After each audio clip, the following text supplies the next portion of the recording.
Hello everyone and I hope so आप सभी बहुत अच्छे होंगे। आई विश की स्टडी भी बहुत अच्छी चल रही होंगी। सो आज मैं आपके साथ डिस्कस करने वाली हूँ Bihar estate in the field of fine arts से रिलेटेड एमसीक्यूज क्वेश्चन।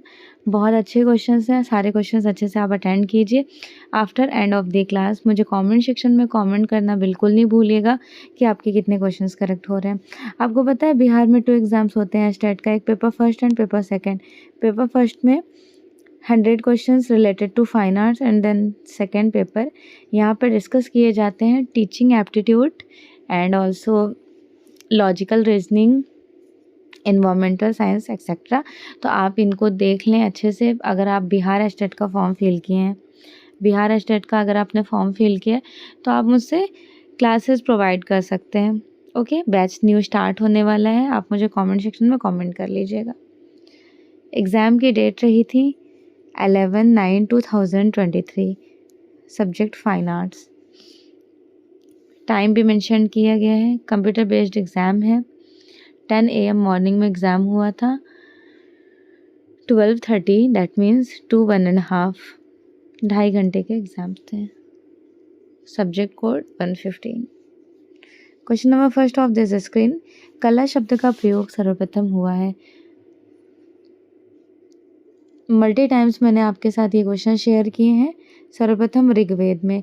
और अगर कला शब्द का यथार्थवादी प्रयोग पूछ लिया जाए तो आपको याद रखना है नाट्य शास्त्र। ठीक है, नाट्य शास्त्र किसका है? Bharat Muni. Okay, 1st century BC। Natya शास्त्र भरत मुनि की है।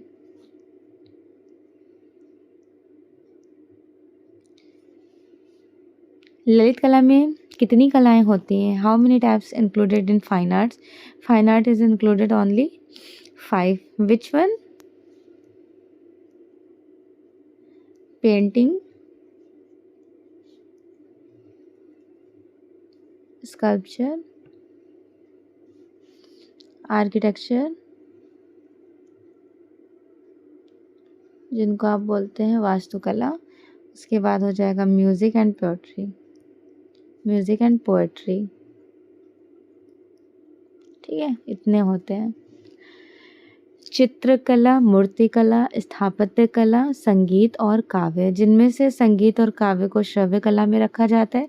चित्रकला, मूर्तिकला और स्थापत्य कला को दृश्य कला में रखा जाता है, जिसे बोलते हैं visualisation power, visual art. Okay, तो ललित कला के दायरे में 5 पार्ट्स आते हैं। कला मुख्य रूप से कितने प्रकार की होती हैं? How many types of art? Art is only included in the 2 parts. Suppose करें ये आपका आर्ट है, तो आर्ट के जो डायरेक्शन होते हैं, पार्ट इनके 2 होते हैं। कौन कौन से? एक होता है ललित कला, जिनमें अभी आपने पढ़ा है। इनके 5 प्रकार होते हैं। ललित कला, इंग्लिश में इनको बोला जाता है फाइन आर्ट्स। इंग्लिश भी याद रखिएगा, इंग्लिश में इनको फाइन आर्ट्स कहते हैं। दूसरा है उपयोगी कला। उपयोगी कला इनको इंग्लिश में कहते हैं यूजफुल आर्ट। और यहीं पे एक बार डिस्कस कर लेते हैं कि पाणिनि ने किस किस नेम से डिटरमाइन किया है। पाणिनि ने फाइन आर्ट्स को, ललित कला को बोले हैं चारु, और उपयोगी कला को उन्होंने काम से डिटरमाइन किया है कारू। पाणिनि थे कौन? संस्कृत व्याकरण के जनक थे। ओके, तो इन्होंने कला को 2 भागों में बांटा है। कला मुख्य रूप से कितने प्रकार की होती हैं? 2 प्रकार की, ललित कला एंड उपयोगी कला। होप सो आपको कंसेप्ट क्लियर हो गया होगा। नेक्स्ट, प्राथमिक रंग कितने होते हैं? How many types of primary colours? प्राथमिक रंग कितने होते हैं? Primary colours are included just only 3। Which one? Painting, sorry, primary colour जो है वो रेड है, ब्लू है और येलो। जब आप इनको सेकेंडरी ट्रायंगल्स बनाएंगे, रेड और ब्लू को मिक्स करने पे कौन सा कलर्स बनेगा? वॉलेट जिनको पर्पल कहते हैं। ब्लू में जब आप येलो मिक्स करोगे देन ग्रीन कलर्स निकल कर आएंगे, और रेड में येलो मिक्स करने पर ऑरेंज कलर। तो आपके ये जो मैंने बनाया वॉलेट बैगनी, ग्रीन हरा, ऑरेंज नारंगी, ये आपके सेकेंडरी कलर, दैट मीन्स द्वितीयक। एक प्राथमिक और एक प्राथमिक, one primary and one primary mix to make a secondary colours, and the next one primary and one secondary mix to make a tertiary colour. Which one? Like आप जब wallet में बैगनी में लाल मिलाएंगे तो रेडिश पर्पल कलर बनेगा। बैगनी में नीला मतलब ब्लू में जब आप वॉयलेट कलर्स मिलाएंगे तो आपका ब्लूइश पर्पल कलर बन जाएगा। ब्लू में जब आप ग्रीन मिक्स करोगे तो ब्लूइश ग्रीन कलर बनेंगे। येलो में जब आप ग्रीन मिक्स करेंगे तो येलोइश ग्रीन कलर बन जाएगा। येलो में आप ऑरेंज मिक्स करेंगे तो येलोइश ऑरेंज कलर बन जाएगा। जब आप ऑरेंज में रेड मिक्स करेंगे तो रेडिश ऑरेंज बनेगा। तो ये टोटल कितने हो गए? 1 2 3 4 5 एंड 6। 3 प्राइमरी कलर्स होते हैं प्लस 3 सेकेंडरी कलर्स होते हैं प्लस 6 आपके टर्शरी कलर्स होते हैं जिनको तृतीयक रंग कहा जाता है। यहीं पे मैं क्लियरिफाई कर देती हूँ, विरोधी अपोजिट कलर। रेड के सामने ग्रीन है ना, तो लाल का विरोधी हरा हो गया। ऑरेंज के सामने ब्लू है मतलब नारंगी का विरोधी नीला। येलो के सामने वॉयलेट है पर्पल, तो बैगनी का विरोधी पीला हो गया। ठीक है। और एक समीपवर्ती रंग पूछा जाता है, तो समीपवर्ती जैसे रेड हो गया, रेडिश पर्पल हो गया और वॉयलेट, ये समीपवर्ती कहे जाएंगे। मतलब एक प्राथमिक एक प्राइमरी होगा और उनके मिलाने से ये दो अलग अलग कलर्स, एक रेडिश ऑरेंज, रेड और ऑरेंज, ये आपका फैमिलियर कलर हो गया। Yellowish green, yellow and green, ये भी फैमिलियर क्योंकि ये तीनों का एक दूसरे से मेल खा रहा है।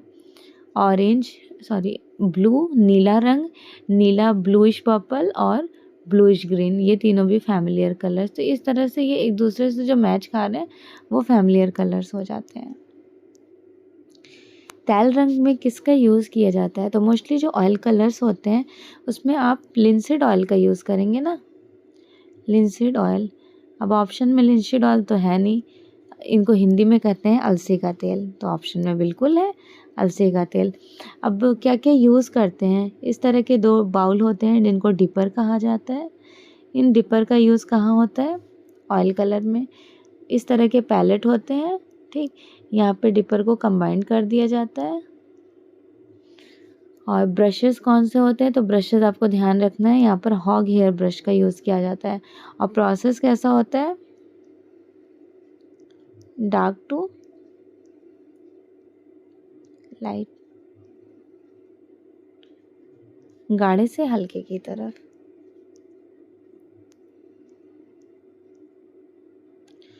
कौन सा तत्व है जिसके अभाव में चित्र रचना संभव नहीं है? ऐसे कौन से एलिमेंट्स हैं without help of these elements आप पेंटिंग्स नहीं कर सकते हैं?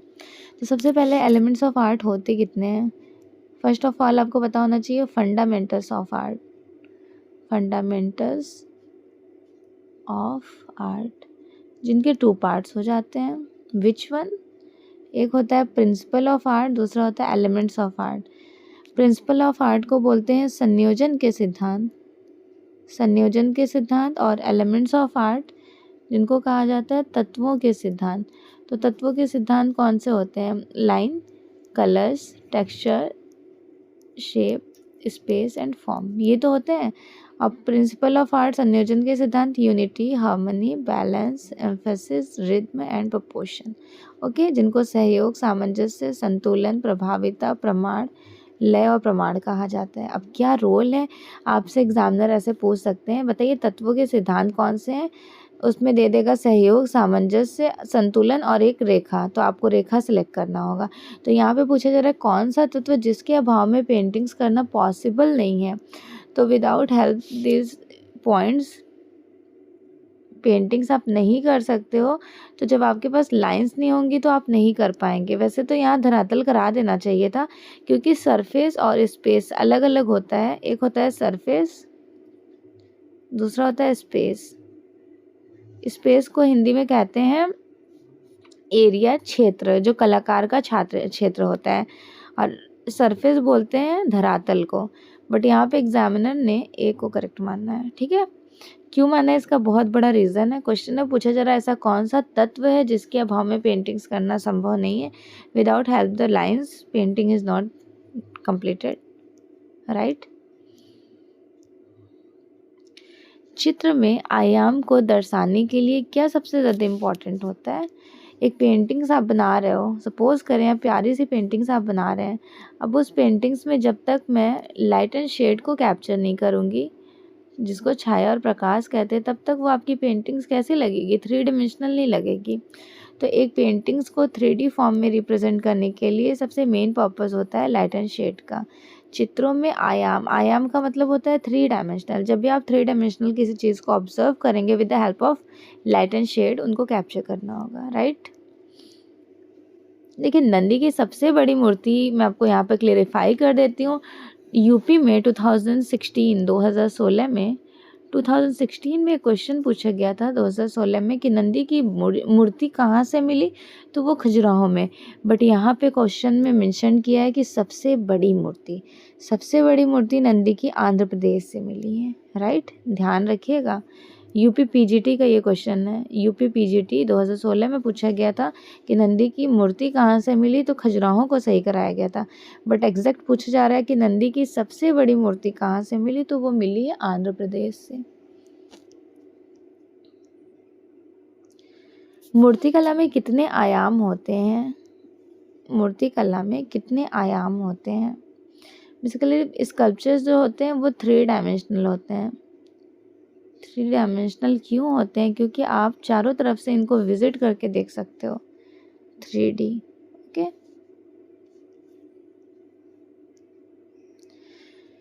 मूर्ति सांचा में क्या प्रयुक्त होता है। जो स्कल्पचर्स होते हैं उनके लिए आप सांचा तैयार करोगे with the help of plaster of Paris से सांचा तैयार करके फिर इन्हीं प्लास्टर ऑफ पेरिस में होल डिज़ाइनिंग्स बनी होती हैं।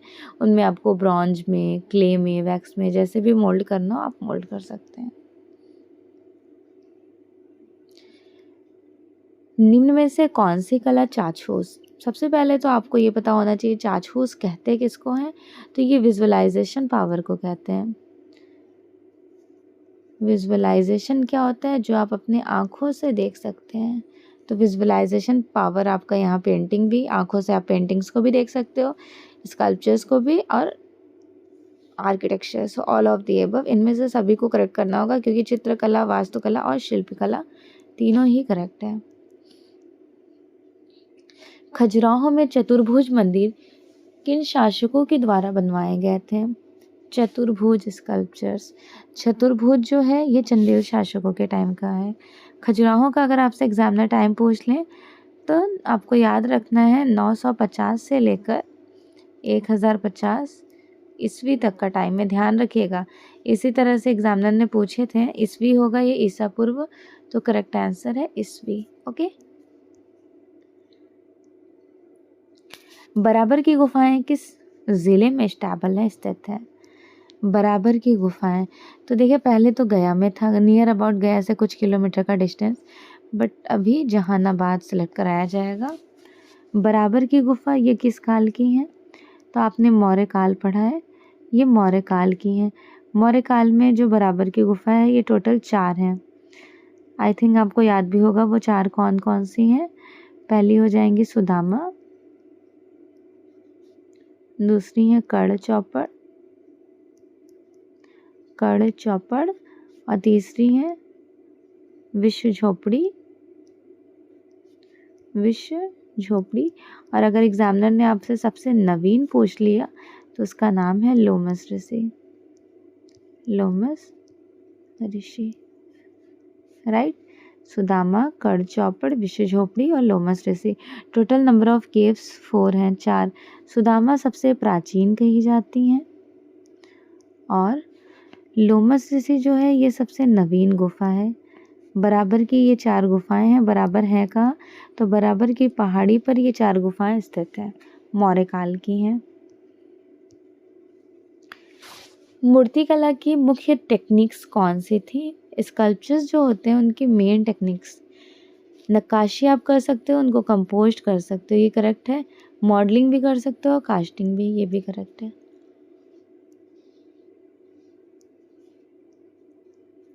सो right answer is D, all of the above. A and B both correct. देखिए मॉडलिंग आप किससे कर सकते हैं, लाइक क्ले से कर सकते हैं, कास्टिंग, असेंबलाज, ये सब पार्ट किसका है? एक होता है सब्सट्रैक्टिव, दूसरा होता है एडिटिव। अब ये दोनों में क्या डिफरेंस है? सब्सट्रैक्टिव जो है ये वैकल्पनात्मक है, एडिटिव जो है ये योग्यात्मक है। सब्सट्रैक्टिव इसके अंतर्गत रखा जाता है कार्विंग को। कार्विंग को आप पता है, एक बड़ा सा पत्थर ले करके इसमें जो भी आपको शेप्स देने होंगे, जैसे भी डिज़ाइनिंग्स बनानी होंगी, आप बनाने के बाद अननेसेसरी के पार्ट्स को रिमूव कर देंगे, जो बैकग्राउंड्स वगैरह है, तो आपकी मूर्ति तैयार हो जाएगी। यहाँ पर कुछ आप जोड़ते नहीं हैं, रिमूव करते हैं, इसलिए इनको कार्विंग कहा जाता है। और एडिटिव के अंतर्गत 3 प्रोसेस होता है। कौन कौन सा? एक तो आपका मॉडलिंग हो गया, दूसरा आपका कास्टिंग हो गया और तीसरा आपका असेंबलाज। यहाँ पर क्या करना होता है? एक ज़ीरो से, एक शून्य से चीज़ों को जोड़ जोड़ के पूरी स्कल्पचर्स को तैयार की जाती हैं। आई थिंक अब आपका कंसेप्ट क्लियर हो गया होगा ना। सब्सट्रैक्टिव मतलब वैकल्पनात्मक, एडिटिव मीन्स योग्यात्मक, हिंदी में इनको कहते हैं। एडिटिव का मतलब हुआ ऐड करना, तो बस आप इससे भी याद कर सकते हैं। इनमें से कौन सी बिहार की लोक कला है? टिकुली लोक कला बिल्कुल है, मंजूसा लोक कला ये भी कही जाएंगी, मधुबनी लोक कला। So both all of the correct statement, सभी सही है। आपको पता है मंजूसा लोक कला में इनमें कलर्स यूज़ किए जाते हैं, पीला, हरा और गुलाबी। जब एग्जामिनर आपको ऑप्शन में गुलाबी ना दें तो आप रेड भी कर सकते हो, but most probability pink. Bhimbetka की गुफाएं कहाँ पर स्टेबल हैं? भीमबेटका की गुफाएं एमपी मध्य प्रदेश में है, अब्दुल्लागंज स्टेशन के पास, भीमबेटका की पहाड़ी पर। 2003 में इनको यूनेस्को में सम्मिलित किया गया। 1958 में उज्जैन यूनिवर्सिटी के प्रोफेसर वीएस वाकड़कर ने खोज किए थे, राइट। वीएस वाकड़कर ने, कौन है ये? उज्जैन यूनिवर्सिटी के ये प्रोफेसर हैं। भीमबेटका की पहाड़ी पर स्टेबल टोटल 600 केव्स हैं, 275 यहाँ पे पेंटिंग्स मिली हुई हैं। पेंटिंग्स को 2 पार्ट्स में, 2 स्तर में डिवाइडेशन भी मिलता है। आदिम कला का मेन सब्जेक्ट्स मैटर क्या है? आदिम कला जिनको प्रिमिटिव आर्ट कहते हैं। आपको पता है प्रिमिटिव आर्ट मतलब शिकार के दृश्य चित्र तो मिले हैं, बट वहाँ पे राधा कृष्ण का कोई रोल नहीं था, और पशुओं की विभिन्न अवस्थाओं को भी चित्रित किया गया था। A and C both correct. आदिम कला सर्वप्रथम कहाँ पर पाई जाती हैं? अल्तामिरा, लेस्को, लेस्कम्बरेली या फिर फोंदगाम। तो ये सभी गुफाएं जो हैं, लेस्को गुफा है, लेस्कम्बरेली, फोंदगाम यूरोप की, और अल्तामिरा भी ये स्पेन की हैं। 1879 में मारिया सांतोला ने इसकी खोज की। निम्न में से कौन सा क्राफ्ट की श्रेणी में नहीं आता है? कौन सा क्राफ्ट की श्रेणी में नहीं आता है? आर्ट एंड क्राफ्ट, सॉरी आता है। तो आर्ट एंड क्राफ्ट में इंक्लूडेड आपका हो जाएगा सिक्की और पेपर मैशी।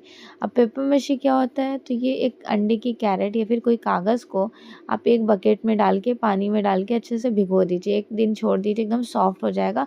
फिर इसको अच्छे से मैश करके बाहर निकालिए, फिर इसमें मिक्स्ड कीजिए चॉक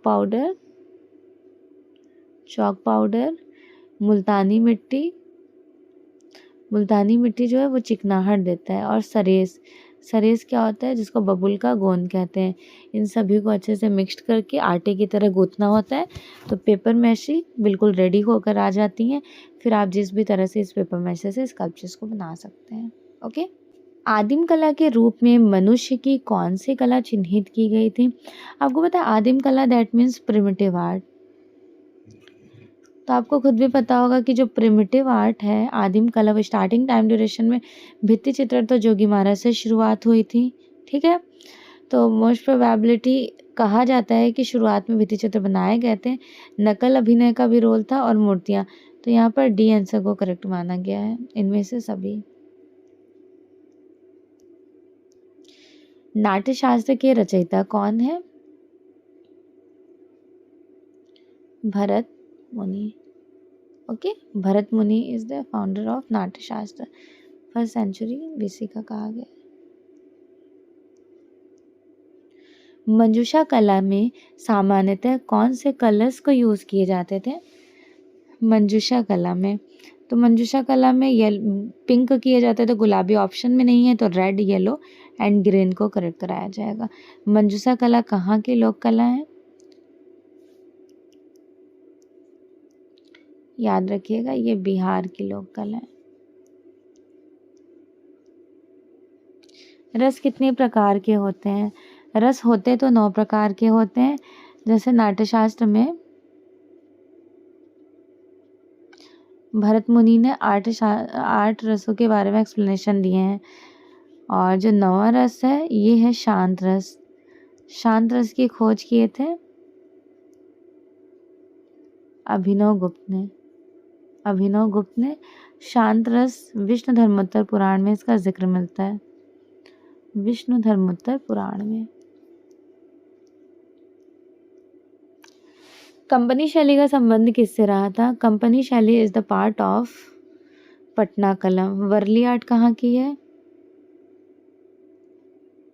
महाराष्ट्र की।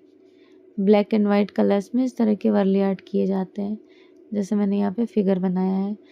और मिथिला कला कहाँ की है? तो ये है बिहार की। मंजूषा कला ऑल्सो इंक्लूडेड इन बिहार। छापा कला क्या होता है? What is print making? Print making is the part of properly print making. तो यहाँ ऑप्शंस में ना तो स्कल्पचर्स जाएंगे, ना ही आर्किटेक्चर, ना ही dancing. Right answer is D. देखिए, प्रिंट मेकिंग में एग्जामिनर आपसे पूछ सकते हैं कि इनके कितने पार्ट्स होते हैं, तो they are just only 4 parts. एक होता है रिलीफ, दूसरा इंटैग्लियो, तीसरा है प्लेनोग्राफी, और चौथा आपका हो जाएगा सेरिग्राफी। अब क्या फ़र्क है? तो रिलीफ के अंतर्गत आता है 3 process, लिनो cut, wood cut, scraper board. ये ऊपर की ओर इनको इंग्रेव किया जाता है। और इंटैग्लियो के अंतर्गत आ जाते हैं 7 process, plate engraving, dry point, etching, aquatint, mezzotint और विस्कोसिटी। इनमें क्या करते हैं? अंदर की ओर इंक फिल करते हैं सुनकेन एरिया में। प्लेनोग्राफी के अंतर्गत 2 हो जाता है, एक होता है लिथोग्राफी, दूसरा ओलियोग्राफी। और serigraphy also called it silk screen. तो ये बिल्कुल इंडिपेंडेंट है। ये प्रिंट मेकिंग छापा कला के 4 मैंने आपको ब्रीफली बता दिए कि अगर आपको कुछ भी बिल्कुल ब्लैंक है, प्रिंट मेकिंग के बारे में नहीं पता है, तो ये चीज़ें तो आपको मोस्टली पता ही होनी चाहिए डेफिनेटली से, अगर आप फाइन आर्ट्स के टीचर बनने जा रहे हो तो। ओके, नृत्य करती हुई लड़की धातु में निर्मित की गई। नृत्य करती हुई जो लड़की, इनको डांसिंग गर्ल कहा जाता है। ये इंडस वैली सिविलाइजेशन के मोहनजोदड़ो से प्राप्त है, मोहनजोदड़ो से। इनका साइज एग्जामिनर आपसे पूछ सकते हैं। तो ये ब्रॉन्ज में बनाई गई हैं और इनमें त्रिभंगी मुद्रा दिखाया गया है, त्रिभंगी मुद्रा। इसका साइज है 10.5 इंटू 5 इंटू 2.5।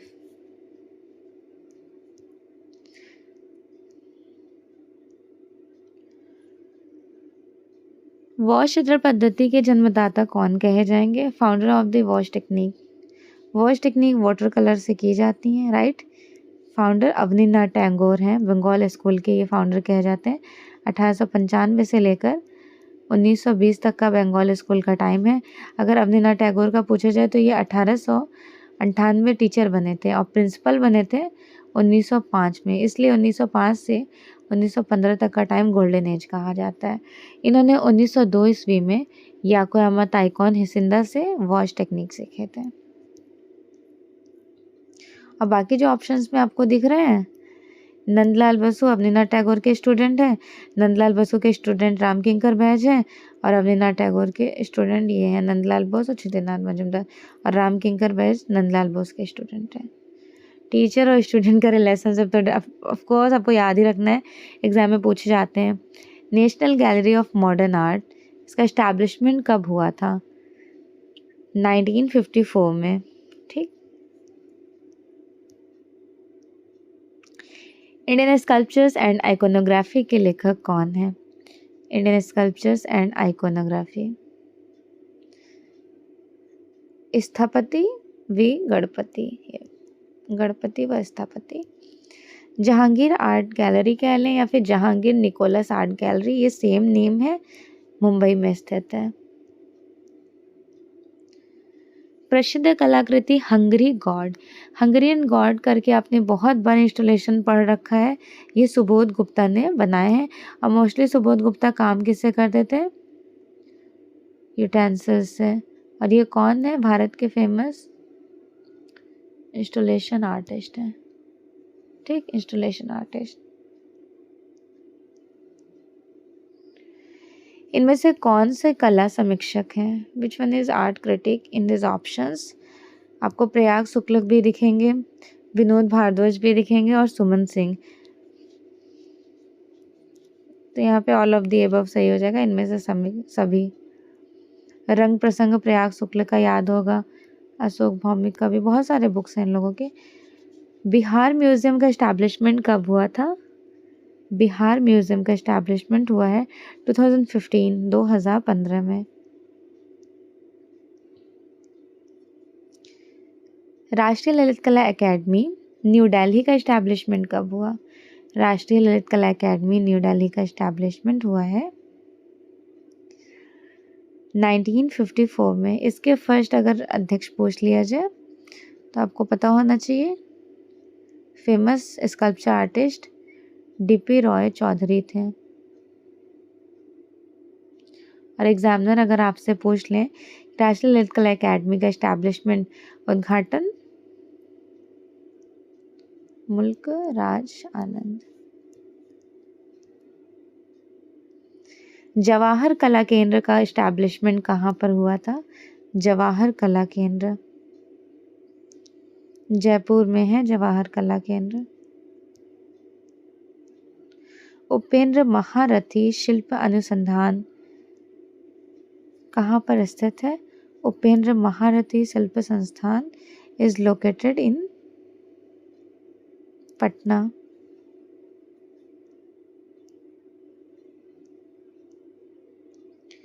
इनमें से किसका संबंध आर्ट एंड क्राफ्ट से है? आर्ट एंड क्राफ्ट से देखिए पूछे जा रहा है ना, तो दिल्ली हाट, चांदनी चौक, लाला लाजपत नगर या फिर Sarojini market. Art and crafts के जो मटेरियल या फिर संबंध कहा जाएगा दिल्ली हाट। ठीक है, दिल्ली हाट से है।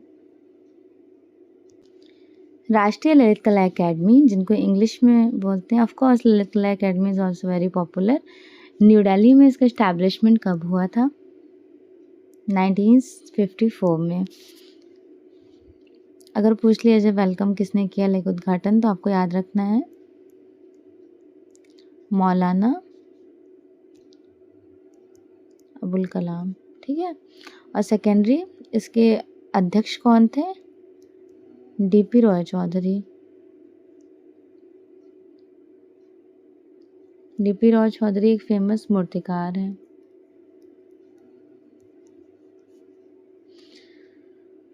और इनके सचिव का आपको वारदा वकील नाम याद रखना है, वारदा वकील। नेक्स्ट, जवाहर कला केंद्र 1993 समथिंग कहाँ पर है? जवाहर कला केंद्र इज लोकेटेड इन जयपुर। उपेंद्र महारथी शिल्प अनुसंधान संस्थान कहाँ है? पटना में। इनमें से किसका संबंध आर्ट एंड क्राफ्ट से है? Art and craft Delhi Haat.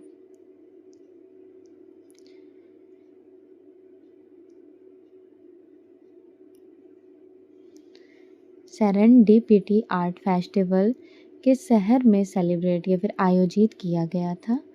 Is located इन गोवा। गोवा में आयोजित किया गया। विश्व भारती विश्वविद्यालय कहाँ पर है? Vishwa Bharati university is located in Shanti Niketan, Paschim Bengal. कब इस्टेब्लिशमेंट हुआ? 1921। पहले ये 1901 में शांति निकेतन में। सबसे पहले तो 1863 में इनके गुरु रविन्द्रनाथ टैगोर के फादर देवेंद्रनाथ टैगोर ने एक वीरभूमि लिया। 1901 में शांति निकेतन में उसका एस्टैब्लिशमेंट।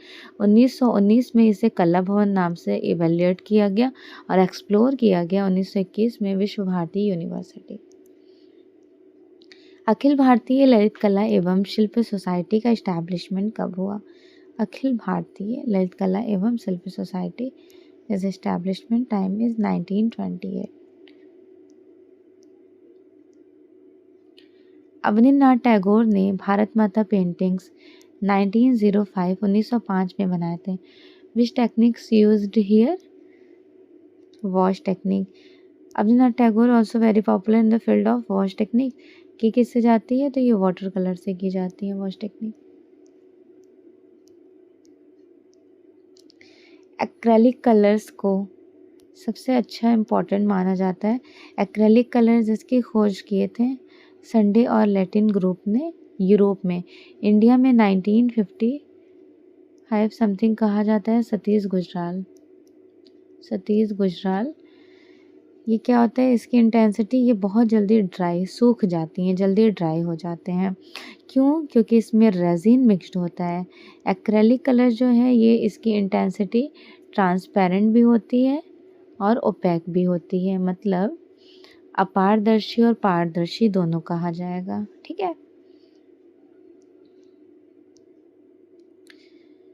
चित्र रचना के लिए सबसे ज़्यादा इम्पॉर्टेंट क्या है? सबसे महत्वपूर्ण घटक ए गुड कॉम्पोजिशन। ठीक है, ए गुड कॉम्पोजिशन।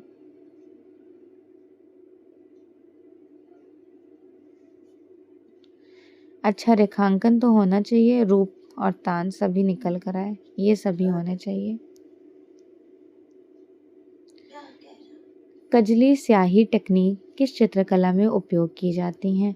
कजली स्याही टेक्निक का प्रॉपरली यूज़ किया जाता है किस कला में? पटना कलम में। आपने पढ़ा भी होगा पटना कलम में। एक स्थान से विभिन्न दिशाओं में शो की जाने वाली रेखाओं को क्या कहते हैं? सपोज करें मैंने एक यहाँ पे ट्यूबलाइट जला दी है, फिर सनलाइट, तो सनलाइट का रिफ्लेक्शन कहाँ कहाँ जाता है? बहुत दूर तक फैल कर जाता है ना, तो इनको क्या कहोगे आप? इस रेज जो चारों तरफ से निकल रही हैं इन्हें बोलेंगे आप एक पुंजीय रेखाएं। यहाँ से रोशनी चारों तरफ चारों दिशाओं में जा रही है, ये हो गया एक पुंजीय। सीधी जिनको वर्टिकल लाइंस बोलते हैं ये वाली।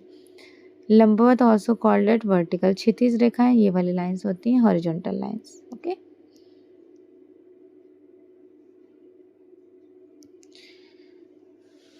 अलंकरण के लिए किस प्रकार की रेखा का सबसे ज़्यादा यूज़ किया जाता है? लचीली, सरल, कठोर या फिर आड़ी। जब भी आप किसी फ्लोरल पैटर्न्स या फिर कोई डिज़ाइनिंग्स को कैप्चर कर रहे होंगे उसमें लचीली रेखाएं होना कंपलसरी है। Iconography is a terms included the pratima vigyan. ये यूजीसी नेट में 3 to 4 टाइम्स रिपीटेड क्वेश्चन है।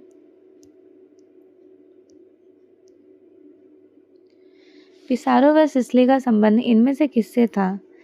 सिसरी एंड पिसारो रियली सॉरी। तो मैंने आपको पढ़ाया था इम्प्रेशनिज्म आर्ट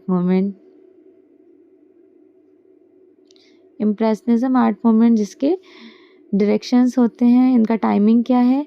तो 1870 to 1819 टाइम एग्जैक्ट कहा जाता है।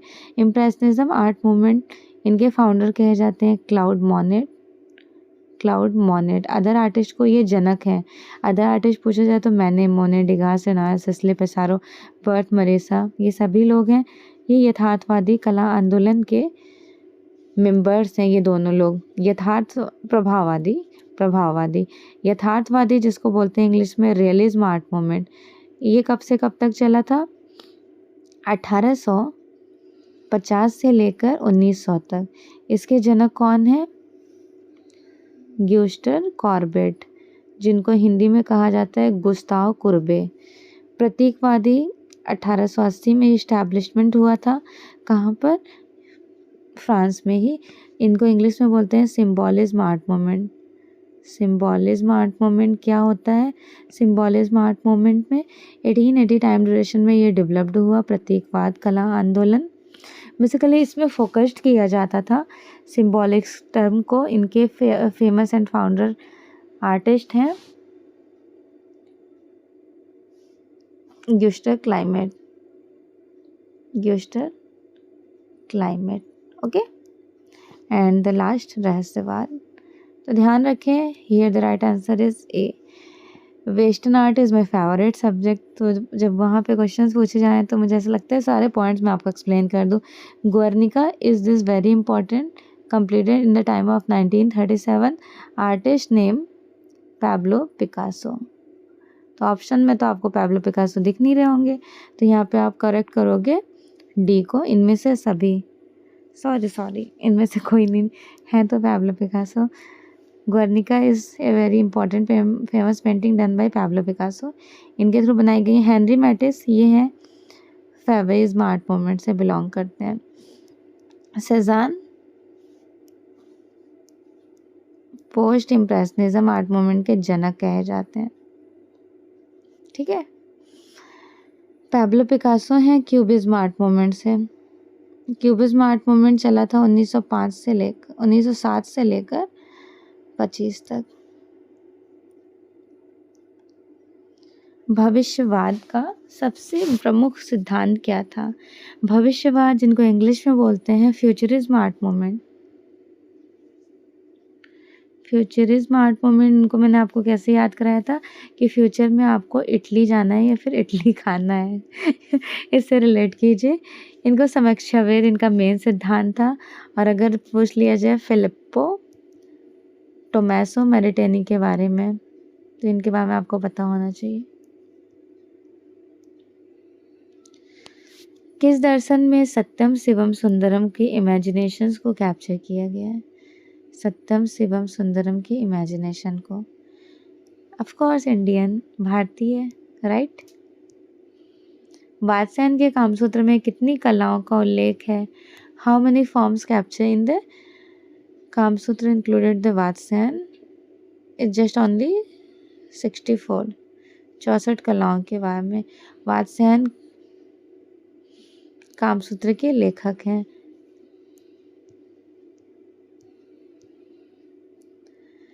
कला सत्य की अनुकृति है। इंग्लिश में कहते हैं इस स्टेटमेंट को, art is an imitation of imitation.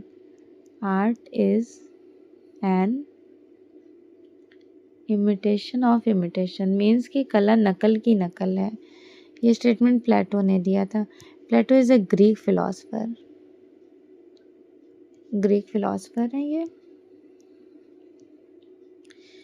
इनमें से कौन सा समूह प्राथमिक रंगों को कैप्चर किया गया? विच one is the primary colours in included the option? तो आपको पता है रेड, येलो एंड ब्लू, ये प्राइमरी हैं पदार्थ के प्राथमिक रंग। RGB, ये है प्रकाश के प्राथमिक रंग। So according to options right answer is red, yellow, blue. A is the right answer.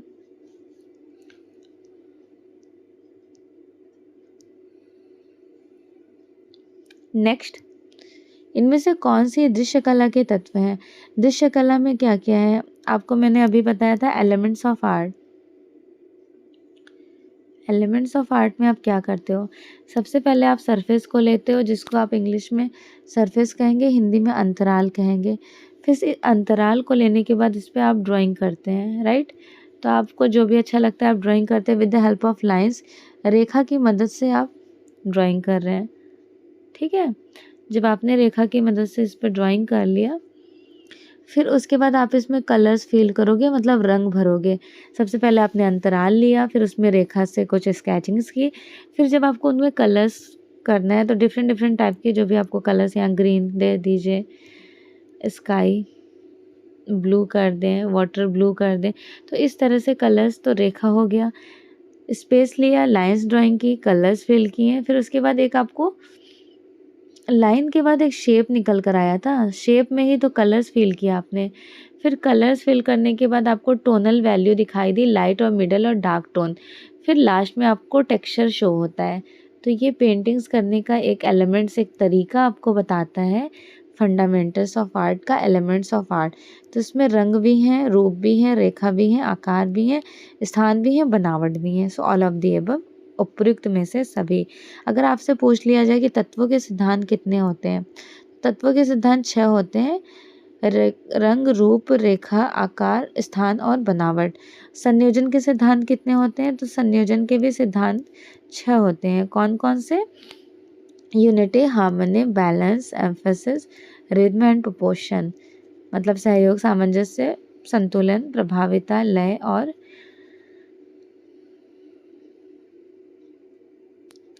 प्रमाण, ये सभी 6 होते हैं। अगर आपसे षडांग एग्जामिनर पूछ ले कि षडांग कितने होते हैं, तो ये भी 6 होते हैं। रूपा भेदा प्रमाणानि भाव लावण्य योजनम, सादृश्य वर्णिका भंग चित्र इति षडांगकम। नेक्स्ट, इनमें से कौन सी दृश्य कला के सिद्धांत नहीं है? दृश्य कला जिसको आप विजुअलाइजेशन पावर अपनी आंखों से नहीं देख सकते हैं। आप बैलेंस को देख सकते हैं, लय और गति को देख सकते हैं, एकता और विविधता को, या फिर हाव और भाव को। संतुलन को देखा जा सकता है पेंटिंग में, मूवमेंट, गति को भी देखा जा सकता है, एकता और विविधता, अनेकता को भी देख सकते हैं, बट हाव भाव थोड़ी नहीं देख सकते हैं। हाव भाव तो एक एक्सप्रेशन होता है, ये एक्सप्रेशन से फील कर सकते हैं ना कि उनका एक्सप्रेशन कैसा था, इनका कैसा था। So D is the right answer according to options. कला में प्रमाण का क्या तात्पर्य होता है? प्रमाण एक्चुअल मेजरमेंट बताता है। फॉर एग्जाम्पल, आप किसी का कोई फिगर से ड्रॉ कर रहे हैं कुछ भी, तो आपको प्रमाण एक मेजरमेंट बता रहा है कि अच्छा आपको इस तरह से बैलेंस करना है, ऐसे बनाना है। सही अनुपात बताता है, एक right directions according to proportion. निम्नलिखित में से कौन से षडंग के हिस्से नहीं हैं? रूपा भेदा प्रमाणानि भाव लावण्य योजनम, सादृश्य वर्णिका भंग चित्र इति षडंगकम। रंग is the part of elements of art. ये आपके तत्वों के सिद्धांत कहे जाएंगे, तत्वों के सिद्धांत। टेम्परा किससे संबंधित है? टेम्परा चित्रकला, मूर्तिकला, अप्लाइड आर्ट्स या फिर ग्राफिक्स। टेम्परा आपका पेंटिंग से रिलेटेड है। एक बाउल लेते हैं, इस बाउल में खनिज, रंग, मिनरल्स, एगियोर, ग्लू, ग्लिसरीन सबको अच्छे से मिक्स करके बाइंडिंग बनाते हैं, तो आपका कलर्स बन के रेडी हो जाता है। फिर आप इजीली सरफेस पर अप्लाई कर सकते हैं। अलंकरण में किस प्रकार के पेपर्स लेने चाहिए? आपको याद होगा स्टार्टिंग टाइम ड्यूरेशन में 11th-12th में आलेखन बनाने के लिए आता था एग्ज़ाम में, आलेखन। तो एक मार्केट में बटर पेपर या फिर ट्रेसिंग पेपर नाम का एक चीज़ मिलता था, एक पेपर। तो ट्रेसिंग पेपर से आप क्या कर सकते थे? डिज़ाइनिंग को ट्रेस्ड कर सकते थे, या फिर ट्रेसिंग पेपर की हेल्प से आप इजली बेडशीट वगैरह पे भी ट्रेस कर सकते हैं। तो ये अलंकरण का सबसे मेन पेपर होता है ट्रेसिंग पेपर, क्योंकि पुनरुत्थान मतलब फिर से उनको रिप्रेजेंट कर देना with the help of tracing paper. छापा कला किस कला के अंतर्गत आता है? Print making is the part of which one? नृत्य कला के अंतर्गत बिल्कुल नहीं आ सकता। छापा कला एक पल के लिए उपयोगी कला कह सकते हैं, क्योंकि ये भी एक यूजफुल आर्ट है, यूजफुल आर्ट है, ठीक। और दृश्य कला भी होना चाहिए, बट एग्जामिनर ने इनको डी करेक्ट माना है, वैसे तो दृश्य कला होना चाहिए।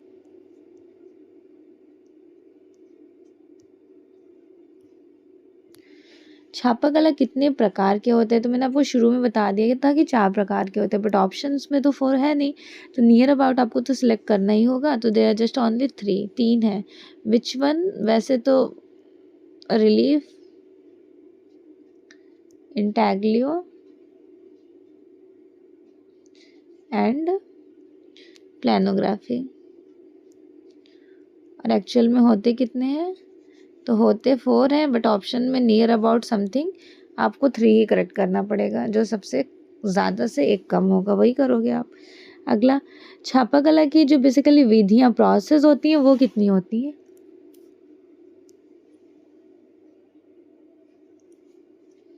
Relief methods, intaglio and प्लानोग्राफी।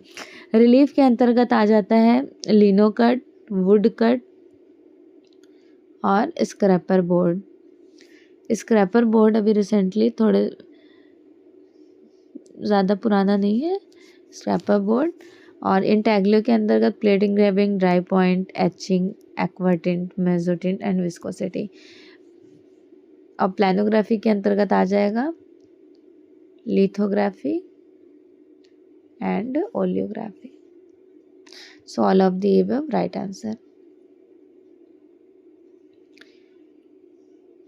जब आप ग्रीटिंग कार्ड्स या फिर निमंत्रण कार्ड या फिर बिजनेस कार्ड्स के प्रिंटिंग में यूज़ करते हैं तो कौन से इंक? थर्मोग्राफी।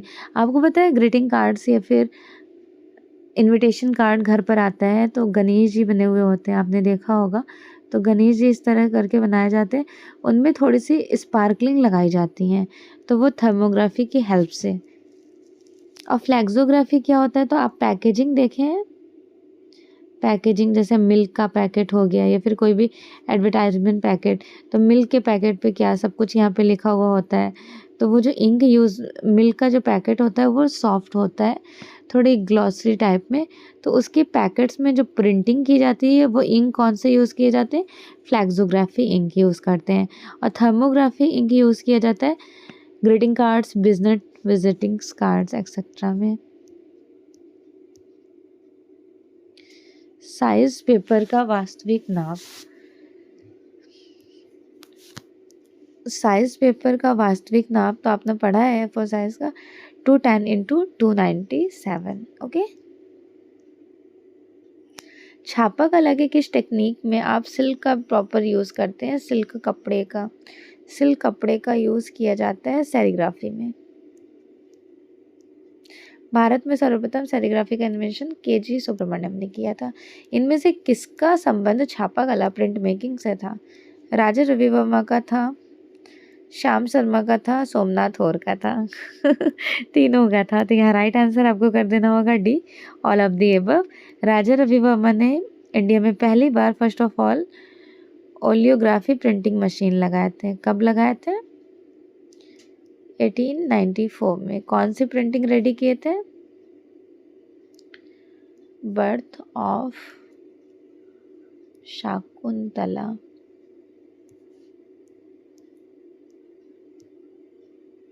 फोटोग्राफी किस कला के लिए सबसे ज़रूरी होता है? फोटोग्राफी आप सबसे ज़्यादा इम्पोर्टेंट किसके लिए होता है? सिनेमा, मूर्तिकला, नाट्यकला या चित्रकला? सबसे ज़्यादा इम्पोर्टेंट होता है फोटोग्राफी सिनेमा, मूवीज़, एडवर्टाइजमेंट वालों के लिए। डिजिटल फोटोग्राफी का क्रोनोलॉजिकल ये सीक्वेंस, ये आपको पता है 2016 में पूछा गया क्वेश्चन है यूजीसी नेट में, यहाँ पे रिपीटेड हुआ है। तो सबसे पहले आपको क्या करना होता है? शूटिंग करना होता है। ठीक, शूटिंग करने के बाद आप क्या करोगे? डाउनलोडिंग करोगे, फिर उसमें एडिटिंग करोगे, लास्ट में एंड में आप प्रिंटिंग निकालोगे। Right answer is C according to options. विश्व फोटोग्राफी दिवस, वर्ल्ड फोटोग्राफी डे कब सेलिब्रेट किया जाता है? 19 ऑफ अगस्त का संबंध फोटोग्राफी से नहीं है। तो मेंशन किया गया है कि फोटोग्राफी से किसका संबंध नहीं है। ऑप्शन में देखें कि एक फोटोग्राफी में फिल्म, शटर और लेंस का यूज़ होता है, बट स्कल्पचर में सांचा का यूज़ किए जाते हैं ना, तो यहाँ पर सांचा नहीं होगा। ओके। जीव जंतुओं की फोटोग्राफी को क्या कहा जाता है? एनिमल्स फोटोग्राफी को कहते हैं वाइल्ड लाइफ फोटोग्राफी। फोटोग्राफी के संदर्भ में HD का क्या अर्थ होता है? HD means high definition. कहते हैं उनका HD क्वालिटी कैसा है, हाई डेफिनेशंस कैसे हैं। राइट। समकालीन कला किसे कहते हैं? What is contemporary art? Contemporary art means present of art. मेरे BFA एग्ज़ाम में पूछा गया था what is the contemporary art, that means contemporary art is the present of art. तो 20वीं शताब्दी के उत्तरार्ध से लेकर वर्तमान समय की कला। ऐसे से क्वेश्चन देख के मुझे याद आ गया, ये मेरे 2014 के एग्ज़ाम्स में पूछे गए क्वेश्चन है। तो याद रखिएगा, समकालीन कला वो कलाएं होती हैं जो वर्तमान समय के कलाकार को, 20वीं शताब्दी के कलाकार को इंक्लूडेड करती हैं, मीन्स प्रेजेंट ऑफ आर्ट। 20वीं शताब्दी के उत्तरार्ध से लेकर वर्तमान तक। समकालीन कला के बेस्ट कैरेक्टरिस्टिक्स क्या हैं? विशेषताएं: वर्तमान समय में प्रतिनिधित्व, दर्शक कलाकार से जुड़ाव महसूस करना, आधुनिक कला का प्रयोग। सो ऑल ऑफ दी अबव, इनमें से सभी को करेक्ट माना जाएगा। निम्नलिखित में से कौन सी समकालीन कला है? Which one is contemporary art? Body art, collage, photography, video art. Of course सभी को इंक्लूडेड किया जाएगा। And the next one, progressive artist group, PAG group का इस्टेब्लिशमेंट कब हुआ था? 1947-48 समथिंग, जिसके फाउंडर कहे जाते हैं FN सूजा और जनक हैं FN सूजा। And the next is that thing is that अगर अदर आर्टिस्ट पूछ लिया जाए तो आपको ध्यान रखना है रज़ा, आरा, बाकरे, हुसैन। बाकरे जो थे ये स्कल्पचर आर्टिस्ट थे, मूर्तिकार। इनमें से समकालीन भारतीय चित्रकार कौन थे? Which one is contemporary artist? Hussain भी थे, BC सान्याल भी, K Madhav Hussain. Right answer is D, K Madhav Menon भी। Santhal family is very important sculpture done by which artist? Ram Kinkar Baij is these sculptures done in the time of 1938. Which material used in the Santhal family? Ram Kinkar Baij ने बनाए थे cement और concrete में, cement and concrete. Presently कहाँ पर है? Santhal family है शांति निकेतन में। एक क्वेश्चन इनसे रिलेटेड पूछा जाता है कि इसमें टोटल कितने फिगर्स को ऐड किया गया है? तो वैसे तो 4 हैं बट डॉग को इंक्लूडेड करके 5 हो जाता है। भारतीय कलाओं की विशेषताएं कौन सी हैं? इंडियन आर्ट के कैरेक्टरिस्टिक्स। आपको संस्कृति की संवाहिका को भी देखने को मिलेगा, सौंदर्य अनुभूति को, धार्मिकता और आध्यात्मिकता। सो ऑल ऑफ दी अबव, इनमें से सभी करेक्ट हो जाएंगे। निम्नलिखित में से कौन सी भारतीय मूर्तिकला की शैली है? भारतीय मूर्तिकला की शैली आपको बतानी है। मथुरा शैली भी है, अमरावती भी है और Gandhara. All of the above, इनमें से सभी भारतीय मूर्तिकला की शैलियाँ हैं। नेक्स्ट, भारतीय चित्रकला के इतिहास में जोगीमारा गुफा का जिक्र होता है। यह गुफा कहाँ पर स्टेबल है? Jogimara caves is included the space of Chhattisgarh. Surguja रियासत बिकम 2001 इन इंक्लूडेड छत्तीसगढ़। गीत गोविंद चित्र रिप्रेजेंट किया गया था। गीत गोविंद जयदेव की है और ये वैसे तो देखिए बसौली शैली में बनाई गई थी। बसौली शैली में कलाकार का नाम था मानको, बट ऑप्शन में तो आपके बसौली है नहीं, तो नियर अबाउट आपको सही करना होगा, तो कांगड़ा सही हो जाएगा। Basohli and Kangra the both is the part of पहाड़ी स्कूल। पहाड़ी स्कूल के पार्ट है। बसौली सबसे प्राचीन है और कांगड़ा सबसे सर्वश्रेष्ठ। मधुबनी शैली का जन्म किस स्थान पर हुआ था? मधुबनी जितवनपुर बिहार में। मुगल शैली की नींव किसने रखी थी? मुगल शैली की नींव अगर आर्ट के पर्पज से देखा जाए तो अकबर ने, और अगर हिस्ट्री के पर्पज से देखा जाए तो भाई पहली बार बाबर ने 1526 ईस्वी में इब्राहिम लोदी से पानीपत का युद्ध जीतकर नींव रखते हैं, लेकिन यहाँ पे आर्ट के पर्पज से करेक्ट कराया जाता है अकबर। भित्ति चित्रण का आरंभ माना जाता है। भित्ति चित्रण जो होता है ये वॉल पे किया जाता है। इसकी स्टार्टिंग जो रही थी अजंता केव में। Amphora pottery is very important. Amphora pottery के बारे में तो आपने काफी बार पढ़ा है। ये ग्रीक की फेमस पोट्री कही जाती है। चीनी चित्रकला के षडांग किसने लिखे थे? शी हो, ठीक है। और हमारे इंडिया का षडांग यशोधर पंडित ने जयमंगला नामक ग्रंथ में। प्रसिद्ध चित्र ग्वर्निका किसकी कृति है? ना तो लियोनार्डो दा विंसी ने, ना ही रैम्ब्रा, ना ही टिशियन। अभी जस्ट आपने सॉल्व किया है। ये किसकी थी? पिकासो की रही थी ना। कब बनाई गई है? 1937 में, ऑल ऑन कैनवस पे, मोनोक्रोमेटिक वे में। इनमें से कोई नहीं करेक्ट होगा। वर्जिन ऑफ द रॉक्स, जिसे हिंदी में कहते हैं सैलखंडों की राजकुमारी। This painting done bye Leonardo da Vinci. गिरजाघर के दीवार पर फ्रेस्को शैली का चित्रांकन किसने किया था? वो भी फ्रेस्को ब्यूनो टेक्निक में। जियोत्तो। जियोत्तो गॉथिक कलाकार अंतिम और रेनेसेंस के प्रथम कलाकार हैं।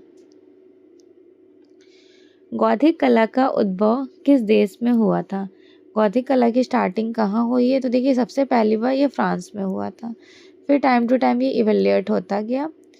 दूरदर्शन के लोगो किसके द्वारा डिज़ाइन किए जाते हैं?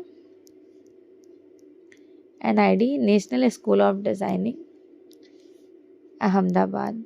दूरदर्शन के लोगो,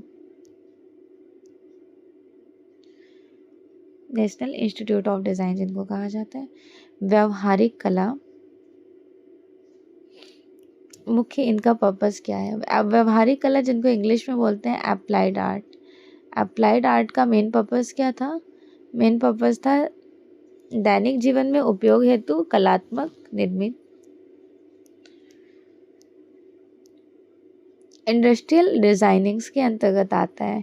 इंडस्ट्रियल डिजाइनिंग्स के अंतर्गत आते हैं कार निर्माण, मोबाइल और telephone, all of the above. Industrial मतलब जो इंडस्ट्रीज कंपनियां आज बनाती हैं। निम्न में से कौन से ग्राफिक विधा नहीं है? Would cut is the part of graphic, ये आपका रिलीफ का पार्ट है, ठीक है। Etching is the part of intaglio, ये आपका इंटैग्लियो का पार्ट कहा जाएगा। Engraving is the part of also included the relief. Olin glass, ये आपके प्रिंट मेकिंग में ऐसा कोई टर्म्स देखने को नहीं मिला होगा आपको। व्यवहारिक कला का मेन पर्पस क्या है? What is the main purpose of applied art? Applied art furnitures बनाए जाते हैं, jewelleries and pottery, all of the above. इनमें से सभी को करेक्ट करना होगा। व्यवहारिक कला को इंग्लिश में आप क्या कहोगे? ऑफ कोर्स अप्लाइड आर्ट कहेंगे। फाइन आर्ट्स मीन्स ललित कला, विजुअल आर्ट मीन्स दृश्य कला, परफॉर्मिंग आर्ट्स मीन्स नृत्य कला। व्यवहारिक कला का मेन पर्पस क्या होता है? इनका मेन पर्पस होता है एक आधुनिक कला। Applied art is a modern and also contemporary.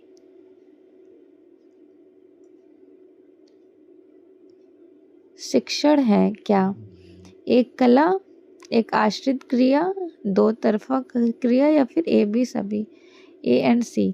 तो देखिए व्हाट इज द आर्ट? शिक्षण, एजुकेशन जो है ये आर्ट भी है और आश्रित की क्रिया भी है, तो दोनों तरफा क्रिया कहा जाएगा, A and C both. So finally आपके क्वेश्चंस कंप्लीट हो गए। ये एजुकेशन से रिलेटेड क्वेश्चन है, तो आपके टोटल 100 क्वेश्चंस एग्जाम में पूछे जाएंगे। नेक्स्ट क्लास में मैं पेपर सेकंड जो आपका 50 क्वेश्चन है ये भी शेयर करूँगी। अगर आप इस बार बीपीएससी की प्रिपरेशन कर रहे हैं तो मेरा ऑनलाइन बैच स्टार्ट हो गया। अगर आप इंटरेस्टेड है तो रजिस्ट्रेशन करा सकते हैं। क्रैश कोर्स 1 मंथ में कंप्लीट आपका सिलेबस हो जाएगा। अगर आपने बहुत अच्छे से प्रिपरेशन कर रखी है तो आपका स्पीडली रिवीजन हो जाने वाला है। बाकी एवरीडे आपको लाइव क्लासेस 2 PM पर मेरी देखने को मिलेंगी। दोपहर 2 बजे लाइव क्लासेस हुआ करेंगी। इन लाइव क्लासेस में आप एवरीडेज अपने सारे डाउट्स मुझसे क्लियर कर सकते हैं, जो भी क्वेश्चंस में आपको कन्फ्यूज़न होगा। अगर आप एचटेट की प्रिपरेशन कर रहे हैं तो एचटेट का सिलेबस और बीपीएससी ये दोनों सेम है। जब आप एचटेट क्वालिफाई कर लेंगे देन आप बीपीएससी फॉर्म के लिए एलिजिबल हो जाएंगे। तो बहुत ईजिली जो भी स्टूडेंट बीपीएससी की प्रिपरेशन कर रहे थे वो आराम से एचटेट निकाल सकते हैं। एचटेट निकालने के बाद आप बीपीएससी में सिलेक्शन लीजिए।